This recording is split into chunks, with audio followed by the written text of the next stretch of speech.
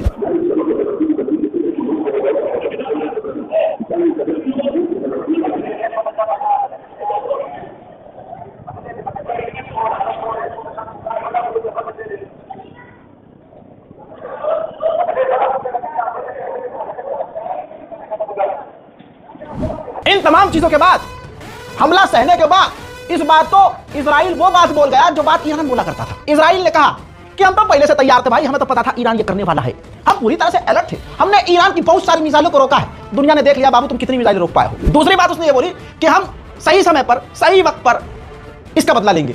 पहली बार इजराइल कह रहा है, वरना इजराइल फौरन पलट कर कार्रवाई करता है। जिंदगी में मैं तो अपनी पहली बार देख रहा हूं कि इजराइल कह रहा है कि जब वक्त आएगा सही तब हमला करेंगे।